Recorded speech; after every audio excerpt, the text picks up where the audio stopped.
네, 다음은 그 학교 생활기록부 작성 및 관리 지침, 해설 및 기재 요령 항목별로 간단하게 살펴볼 수 있도록 하겠습니다.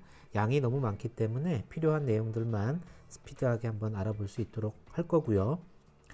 이 교육부 훈령 책자 제 321호에 보시면 이와 같이 이제 목적에서부터 시작을 해서 17번 북치까지 자세한 내용들이 훈령, 그 다음에 해설 이런 부분으로 이렇게 구성이 되어 있다라는 거 우선 알아두시고요. 먼저 이 그 지침이 왜 만들어졌느냐 그거와 관련된 목적 부분입니다. 즉 생활기록부를 잘 관리하기 위해서 작성하거나 관리하는데 필요한 내용을 규정하는 데 있다라고 보시면 되겠습니다.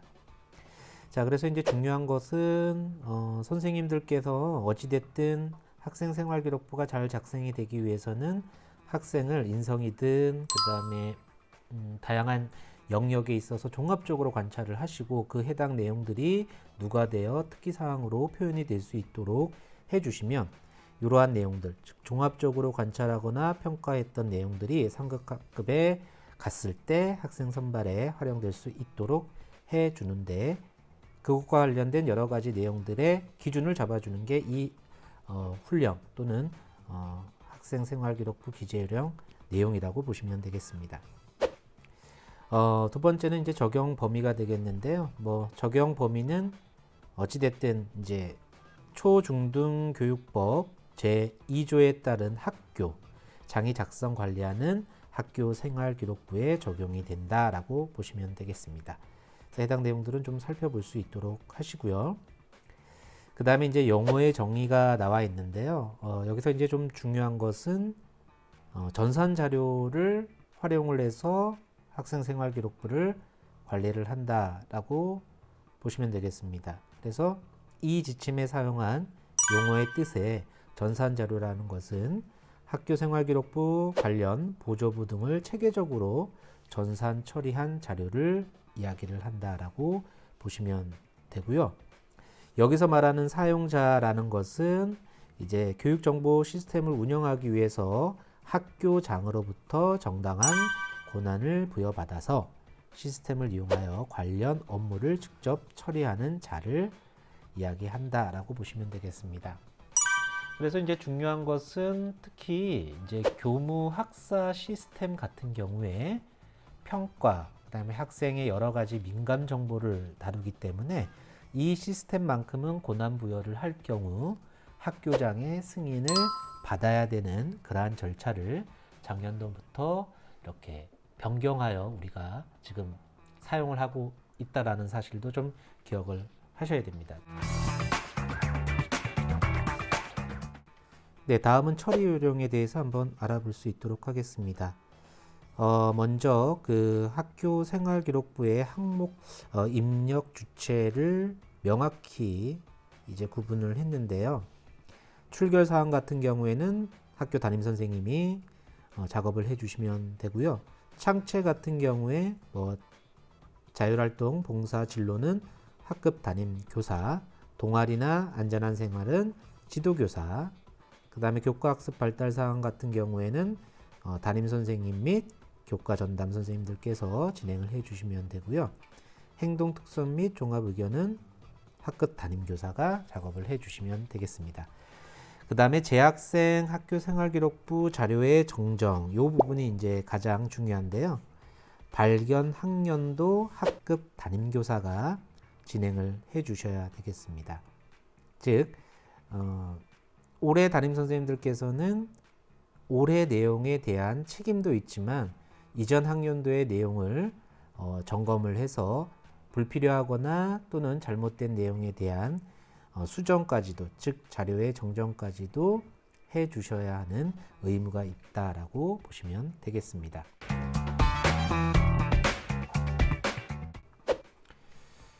예, 인적 학적 사항을 한번 살펴볼 수 있도록 하겠습니다. 여기서 용어가 있는데요.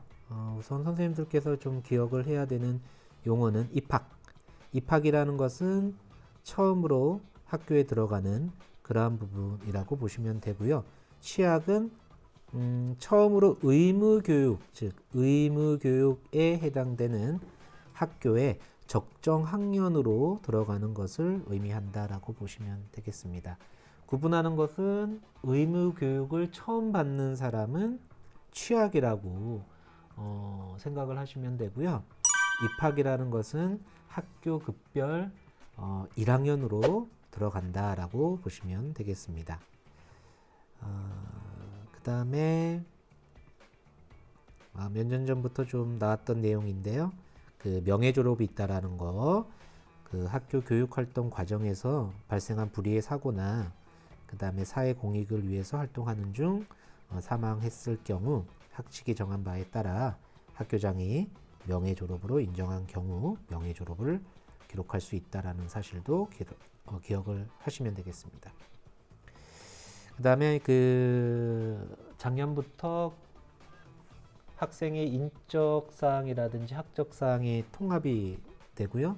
학부모의 인적사항은 이제 시스템에서 표현이 되지 않죠.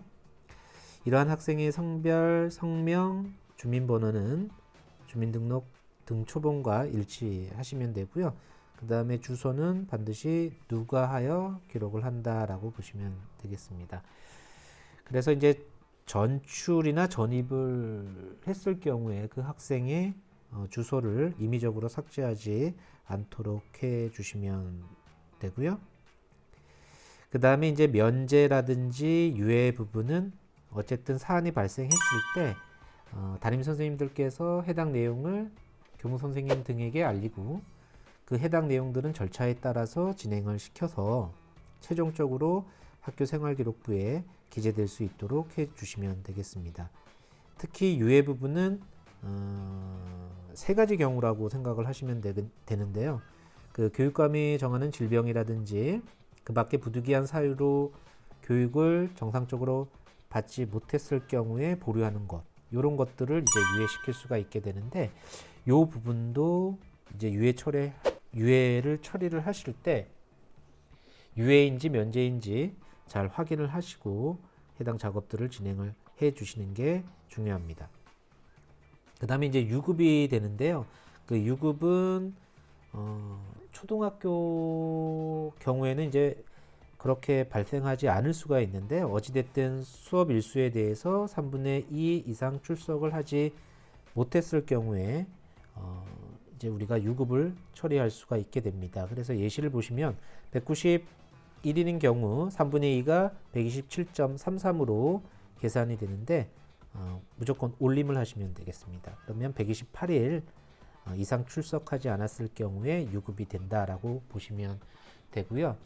특히 이제 그 미인정 유학을 갔다 왔을 경우에 또는 기국자가 발생을 했을 경우에 예를 들어서 191일인 해당 학교에서 128일 이상 출석하지 않게 되면 유급이잖아요.